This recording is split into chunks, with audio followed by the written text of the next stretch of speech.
Tonight, from across Australia and around the world, it's time to look back and unpack the week from the cheap seats. With special guests, Kiwi comedian Guy Montgomery and F1 rising star Joanne Ciconti. And now, here are your hosts, Melanie Bracewell and Tim McDonald. Great to have your company for a massive show in what has been a big week of news. Let's get started. Stuck fast, a motorist becomes bogged while looking for a missing cat. And still ahead, the Prime Minister's G7 mission begins with a Fiji stop-off. He's got to find that cat Where in is the Fiji. cat? No, Anthony Albanese was overseas this week, first to Fiji, then to Canada for the G7. It's a gathering of world leaders from Canada, France, Italy, Germany and the United States. The leaders gathered around a table. And here's the French President Emmanuel Macron with the Italian Prime Minister Giorgia Meloni. She's just finding out there will be no morning tea. Oh, my gosh. Unbelievable. Well, President Trump wasn't in attendance. He met with UK PM Keir Starmer to sign an important deal. We all know the great Prime Minister of the UK, and we just signed a document. This is... Okay. That's all Very right. important document. It was just the nuclear code. It's Don't fine. worry about it. It's fine. Look, this has been months in the making. Australian officials have worked overtime to secure this meeting. Of course, we're talking about the meeting between Anthony Albanese and Donald Trump. So much diplomatic back and forth. As Sky News explained. I think it's a bit like a guy who doesn't text back a girl and then eventually he's like, all right, let's go on a date. Yeah. Yeah. Good chat. Sort of like that. So this was the big meeting, right? Trump and Albo, and how did it go? US President Donald Trump is leaving the G7 summit early. He left early. And leaving Albo on red, I believe, is how we describe This it. is amazing. Trump has left early. He's gone back to the States, meaning Albo won't get a chance to talk to him. This was massive news this morning. Well, Channel 7 were covering something else. There's nothing worse than waiting for the kettle to boil, especially when you're in a hurry. There's nothing worse. Trump couldn't wait. He had to get out of there, find some hot water. No, that's not fair. Sunrise were at the summit. Oh, sorry, Different summit. different summit they had. So what happened with Trump? President Trump will be leaving tonight after dinner with heads of state. He's leaving after dinner. Why did he have to leave after dinner? Worried about diarrhea distracting your holiday? It happened to anyone. And he put a gastro stop to the G7. Yeah. Well, to the other big blow to Australia this week. The US announces a Pentagon review into AUKUS. What does that mean? We don't know. This is big news. And a quick refresher course. AUKUS is, of course, the military agreement between Australia, the US and the UK and involves us getting access to some high-powered nuclear subs. But so far, the US president has said little about AUKUS. Be discussing AUKUS with the Prime Minister, sir.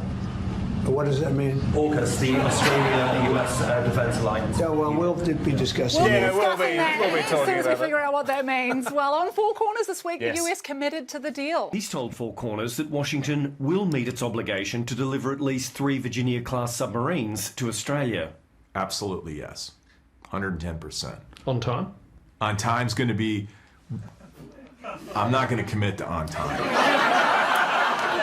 The amount of times I have said that Yes. exact phrase. I love that this is a multi-billion-dollar deal, but we can't spend more on express shipping. So Yes. it's a big talking point back home, AUKUS. Here's the WA Premier. The WA Premier says he's confident the principles of the AUKUS deal will remain in place. Judging by that, it looks like we're building those submarines at IKEA, by the way. Right, yeah, well, AUKUS. incredible. There we are. The instructions. All right, moving on now and heading to the States. This is the United States Army's 250th anniversary parade. This was massive. It was massive. Not the only major milestone. The Women's Weekly birthday book is turning 45. Big milestones. You should have seen that parade. It was incredible. Did you ever have any of those cakes? Oh, my parents, they were busy. We got a sort of Woolworths mud cake, sort of did the trick, you know? What about you? Mum made the famous swimming pool one with the malt sticks, but she put her own twist on it. Yeah. She didn't make it with love. Oh, okay. Yeah, that's fair. Let's go back to the US. The big military parade to mark 250 years of the Army, Flag Day and Donald Trump's birthday.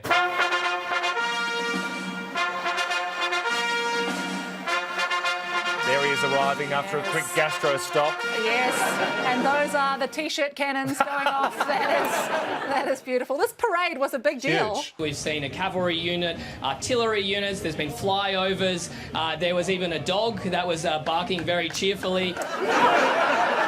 Okay. One dog barking. It was nice to see the New Zealand Army there as well. That's great. Yeah. The parade featured live commentary throughout, providing great insights. This 1918 Dodge touring car was part of the legendary 1919 Transcontinental Convoy.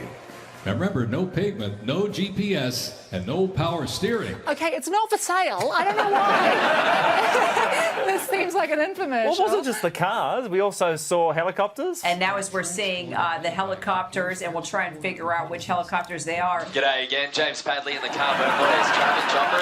Gridlock on the M1. Not everyone was a fan of the No, parade. true. It's a disgrace. It's a waste of money. Thankfully, though, her message is clear.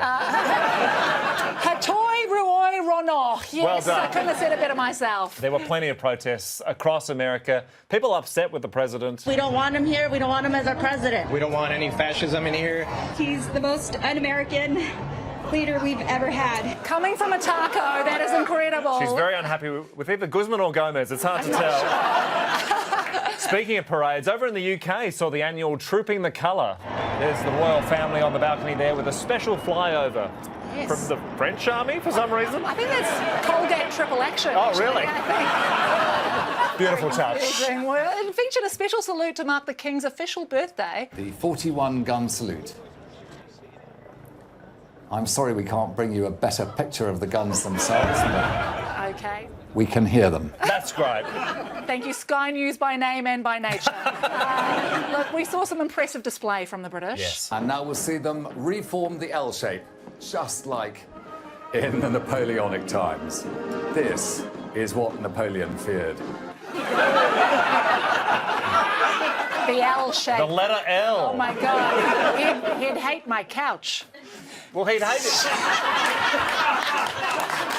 Just trying to brag that I've got an L-shaped couch. Oh, wow. It's huge. Wow, your Majesty, wow, L-shape. Mind you, not Napoleon's only fear. Worried about diarrhea disrupting your holiday? We have a great show for you. Comedian Guy Montgomery, Aussie racing star Joanne Treconti's on us in the cheap seats. After this.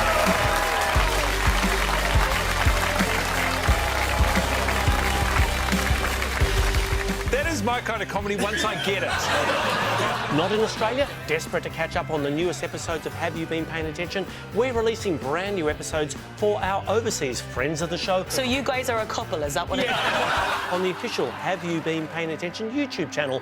Subscribe today.